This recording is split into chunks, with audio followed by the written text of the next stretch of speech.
खुदा यसु मसीह के जिंदा बाबरकत व जलाली नाम में आप सबकी सलामती हो।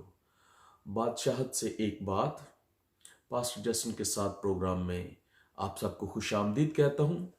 और आज का मौजू है पासपोर्ट, गुजरनामा या परवाना राहदारी। और मैं आप सब बहन भाइयों का शुक्रगुजार हूं कि आप मेरे प्रोग्राम को लाइक करते हैं, बादशाही को सीखना चाहते हैं, आगे पहुंचाते हैं, जिसमें आप उतना ही क्रेडिट लेते हैं, उतना ही रिवार्ड आपको मिलेगा जितना मैं प्रोग्राम की तैयारी करके आपके सामने पेश करता हूं।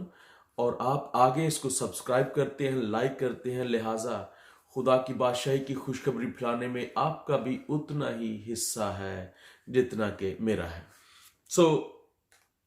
आज का जो मौजू है उसके मुतालिक मैं आपको बता देना चाहता हूं कि पासपोर्ट किसी भी शहरी के लिए दूसरे मुल्क में जाने के लिए एक लीगल डॉक्यूमेंट इशू किया जाता है उस गवर्नमेंट की तरफ से, उस अथॉरिटी की तरफ से।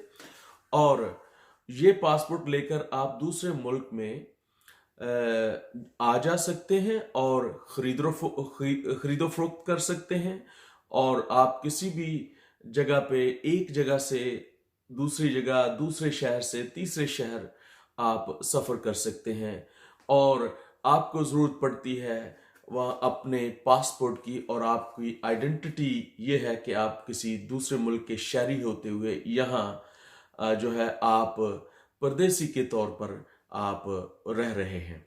लिहाजा आप जब भी दूसरे मुल्क में जाते हैं तो अपने मुल्क को प्रेजेंट करते हैं, अपने मुल्क को जो है उसको इन्फ्लुएंस करते हैं, अपने कल्चर के हिसाब से, अपने लिबास के ताल्लुक से आप दूसरे मुल्क में उसको इन्फ्लुएंस करते हैं। इसलिए कि कोई भी शहरी जब दूसरे मुल्क में जाता है तो वो एक एम्बेसडर कहलाता है। लेकिन जब आप दूसरे मुल्क में जाते हैं तो उसके ताल्लुक से बाइबल क्या बताती है, दूसरा क्रंथियों उसके 3 बाब की 20वीं आयत में लिखा है कि हम मसीह के एलची हैं। We are ambassador of God, we are ambassador of Jesus. So जब हम दूसरे मेन लैंड से दूसरे लैंड के ऊपर जाते हैं तो हम उस मुल्क को रिप्रेजेंट करते हैं, उस मुल्क की अथॉरिटी को, उस मुल्क के बादशाह को रिप्रेजेंट करते हैं, और वो है यसु मसीह। और वो आसमान पर रहता है और हम इस जमीन पर उसके एलची हैं, यानी हम आसमान का इन्फ्लुएंस इस दुनिया पर कायम करने के लिए जो है पैदा किए गए हैं। फिलिपियों के खत उसके 3 बाब की 20वीं आयत में लिखा है, यानी we are citizens of the heaven. जब हम आसमान के शहरी हैं और हम इस जमीन पर मुसाफिर और परदेसी हैं, हमें इस जमीन को इन्फ्लुएंस करने के लिए भेजा गया है। तो जब हम किसी भी मुल्क में जाते हैं और हम अपने स्टेट के खिलाफ कोई काम करते हैं, अपने स्टेट के एजेंडे से हटकर किसी और एजेंडे को प्रमोट करते हैं या अडॉप्ट करते हैं, तो इसको कहते हैं ट्रिजन।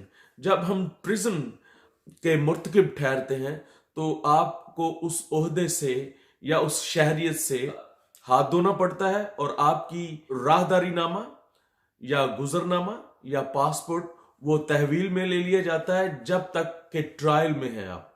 और अदालत के अंदर जब तक ट्रायल हो रहा है आप उसमें अपने आप को बर्री जुमा नहीं करते, तब तक आपके राइट्स सुलभ होकर रह जाते हैं, महदूद होकर रह जाते हैं। इसी तरह आसमान से जब जमीन पर आदम को भेजा गया, उसने अपने गवर्नमेंट के एजेंडे को साइड पे करके उसने किसी और एजेंडे को अडॉप्ट किया और उस पर अमल दरामद किया।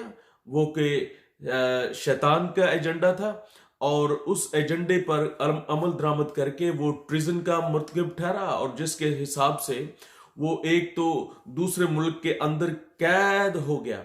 आप जब भी किसी दूसरे मुल्क के अंदर एम्बेसडर हो, आपको वहां की गवर्नमेंट आपको हाथ नहीं लगा सकती। अगर आपके प्रेसिडेंट को कोई हाथ लगाए या टच करे तो ये एक नॉर्मल इंसिडेंट है, लेकिन जब आपके एम्बेसडर को किसी दूसरे मुल्क में टच किया जाए, असॉल्ट किया जाए, तो इसको इंटरनेशनल इवेंट कहते हैं, तो आर्मी अलर्ट हो जाती है। तो इस लिहाज से अगर आप अपने ही मुल्क के खिलाफ किसी और एजेंडे को प्रमोट करते हैं या उसको अडॉप्ट करते हैं, तो आपके से वो ओहदा ले लिया जाता है और आपकी सिक्योरिटी का जुम्मा बिल्कुल वो गवर्नमेंट नहीं लेती। आप फिर अगले मुल्क के अथॉरिटी के रहमो करम पर होते हैं। इसी तरह आदम के साथ हुआ। आदम ने जो है अपनी गवर्नमेंट के एजेंडे को साइड पे करके शैतान के एजेंडे को अडॉप्ट किया, और इस तरह वो अपनी पोजीशन से भी हाथ धो बैठा और अपनी शहरियत से भी, और उसकी शहरियत वापस ले ली गई तब तक जब तक कि उसको वो अंडर ट्रायल था।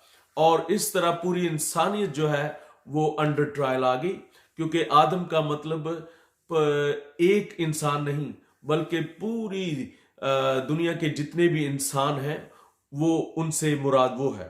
तो इसके लिए बादशाह को खुद आना पड़ा जमीन पर, ताकि उस गुनाह के जोर को, उस बदी के जो जोर को जाहिल किया जाए, और यीशु मसीह जमीन पर आए।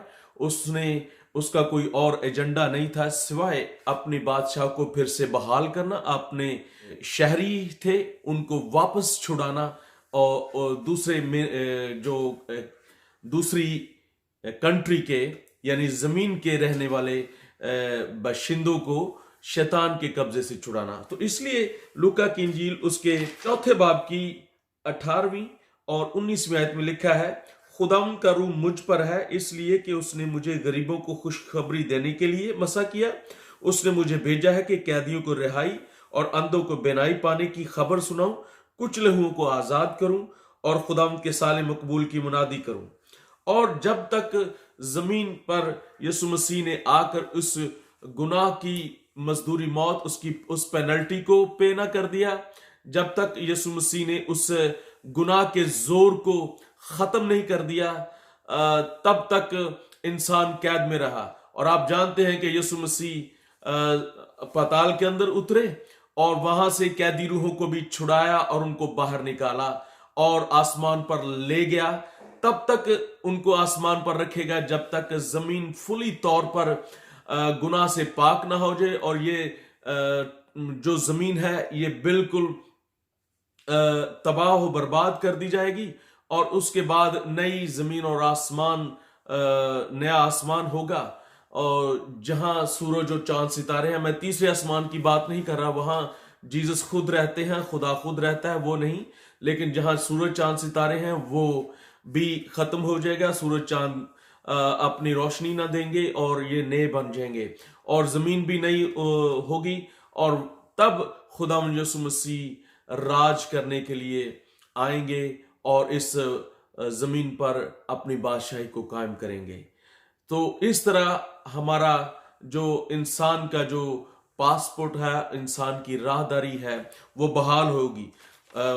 यूहन्ना की इंजील उसके 10वें बाब की 9वीं आयत में लिखा है कि दरवाजा मैं हूं, अगर कोई मुझसे दाखिल हो तो नजात पाएगा, that because he will be save, और अंदर बाहर आया जाया करेगा, यानी राहदारी का परवाना उसको जारी हो जाएगा। और फिर लिखा है कि वो चारा पाएगा। जब मैंने इसको इंग्लिश में देखा तो वहां लिखा है कि and find the pasture. Pasture का मतलब है कि हरी हरी चरागाह, वो चरागाह जहां सब कुछ मुहैया होता है, यानी कि आसमान। खुदाम आपको बरकत दे। God bless you.